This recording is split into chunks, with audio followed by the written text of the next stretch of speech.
దేవుని పరిశుద్ధ నామానికి మహిమ కలుగునుగాక. అనుదిన దైవ కృపా కార్యక్రమం ద్వారా ఈ దినం దేవుని మాటలు వింటున్న దేవుని బిడ్డలైన మీ అందరికీ ప్రత్యేకమైన శుభాలు తెలియపరుస్తూ ఉన్నాం. ఈ మాటలు వింటున్న మీకు ఆయన ఉన్నతమైన కృప తోడయుండునుగాక. కీర్తనల గ్రంథం 24వ అధ్యాయం 7వ వాక్యంలో మనం గమనిస్తే, గుమ్మములారా మీ తలలు పైకెత్తుకొనుడి అని వ్రాయబడి ఉంది. గుమ్మము ఎవరు అని మనం ఆలోచన చేస్తే, ఈ మాటలు వింటున్న నీవే ఒక గుమ్మం. గుమ్మముగా ఉన్న నీవు నీ తలను పైకెత్తుకోవాలని ప్రభు కోరుకుంటూ ఉన్నాడు.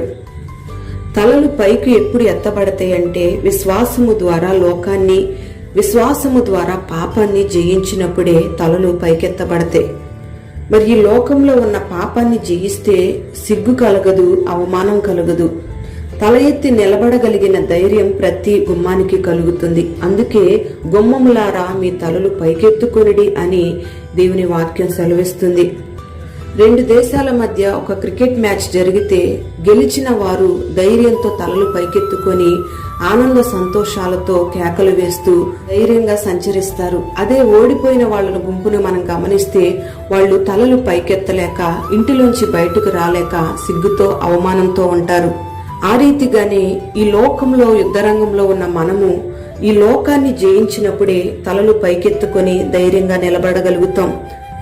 ఈ లోకాన్ని జయించినప్పుడే మహిమగలిగిన రాజు మనలో ప్రవేశించగలుగుతాడు.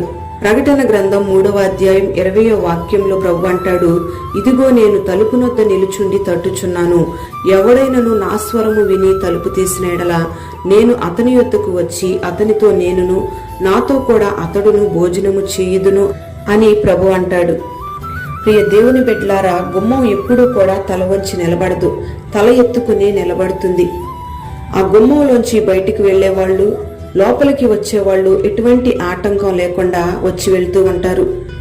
ఆ రీతిగా నువ్వు కూడా అనేక మందికి ఆశీర్వాదకరమైన గుమ్మముగా ఉండాలి.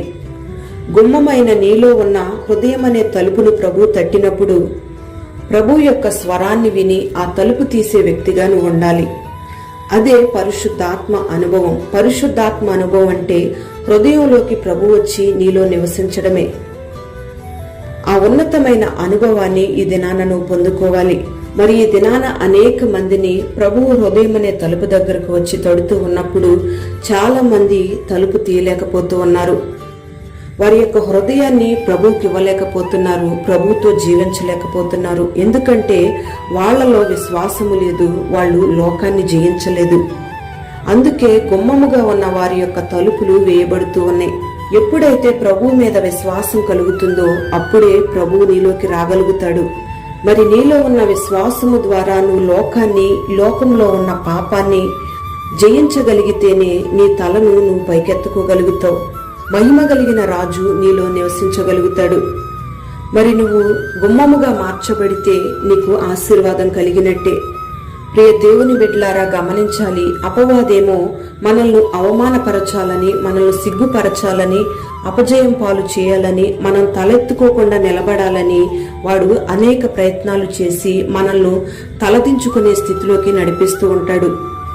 అంటే శరీర కోర్కెలను కలిగించి, పాపపు ఆలోచనలను కలిగించి, పాపము చేయడానికి ప్రేరేపించి ప్రతి మనిషి జీవితాన్ని సాతానుగాడు పాడు చేస్తూ ఉన్నాడు. మరి ఈ దినాన వాడి తంత్రాలను గుర్తెరగక అనేక మంది లోకంతో కలిసిపోయి అనేక రకాలుగా అవమానపరచబడుతూ సిగ్గుతో, అవమానంతో తలదించుకొని బ్రతుకుతూ ఉన్నారు. యేసయ్యేమో ఈ లోకాన్ని మనం జయించాలని, పాపాన్ని జయించాలని, అపవాది శక్తులను జయించాలని, ధైర్యంగా తల ఎత్తుకుని మనం నిలబడాలని, సాతానుగాడికి మన ద్వారా సిగ్గు కలగాలని ఆయన ఎంతగానో ఎదురు చూస్తూ ఉన్నాడు. కానీ ఈ దినాన దేవుని యొక్క ఆలోచనలు గుర్తెరగకుండా శరీరేచ్ఛల వైపు పరిగెడుతూ అవమానం తెచ్చిపెట్టుకుంటూ ఉన్నారు. మరి ఈ దినాన ఆయన నీ కొరకు సిలువలో చేసిన త్యాగాన్ని నువ్వు గమనించినట్లయితే నిశ్చయంగా నీ తలను నువ్వు పైకెత్తుకోగలుగుతావు. ఆయన సిలువలో ఉన్న విలువను, ఆయన చేసిన త్యాగాన్ని నువ్వు గ్రహించినట్టయితే నువ్వు దీవెనకరంగా మార్చబడతావు. గడిచిన దినాలలో నీకు కలిగిన సిగ్గు, అవమానం అంతా కూడా తొలగిపోతుంది. మరి యేసయ్య నీ యొద్దకు వచ్చి నీ హృదయం అనే తలుపును తట్టినప్పుడు మరి నువ్వు దేవుని యొక్క స్వరాన్ని విని నీ హృదయం అనే తలుపును తెరచి ప్రభువు నివసించడానికి నువ్వు స్థలం ఇచ్చినట్టయితే ప్రభు నీతో ఉండి అన్యోన్య సహవాసము చేసి ఆయన నిన్ను మహిమ కలిగిన రాజ్యంలో చేరుస్తాడు. మరి అట్టి కృప ఈ దినాన దేవుడు నీకు అనుగ్రహించునుగాక. ప్రార్థన. పరిశుద్ధుడైన తండ్రి, ప్రేమ కలిగిన దేవానికి స్తోత్రం చెల్లిస్తూ ఉన్నాం. ఈ దినం ఈ మాటలు విన్న బిడ్డలందరినీ పేరు పేరున మీరు ఆశీర్వదించండి. ప్రతి ఒక్కరూ గుమ్మములుగా మార్చబడాలని, తలలు పైకెత్తుకుని నిలబడాలని మీరు ఆశపడుతూ ఉన్నారు. ఈ దినాన అనేక మంది లోకంతో పాపంతో జీవిస్తూ లోకంలోంచి ప్రత్యేకించబడక సిగ్గుతో అవమానంతో తలదించుకునే పరిస్థితుల్లో ఉన్నారు. వారందరినీ మీరు దర్శించండి. వారికి కలిగిన చెడు అలవాట్లను మీరు తొలగించండి. పాపపు క్రియలన్నింటినీ మీరు నిర్మూలన చేసి నీ బిడ్డలు ధైర్యంగా నీ సిలువలో ఉన్న విలువను గుర్తించి పాపాన్ని విడిచిపెట్టి లోకంలోంచి ప్రత్యేకమైన జీవితం చేస్తూ తలలు పైకెత్తుకొని ధైర్యంగా నిలబడే కృపను నీ బిడ్డలకు దయచేయమని ప్రార్థన చేస్తూ ఉన్నాం. అట్టి స్థితిలో ఎవరున్నా మీరు బాగు చేసి నీ బిడ్డలను దీవించి ఆశీర్వదించండి. ప్రతి హృదయాన్ని మీరు తట్టమని ప్రార్థన చేస్తూ ఉన్నాం.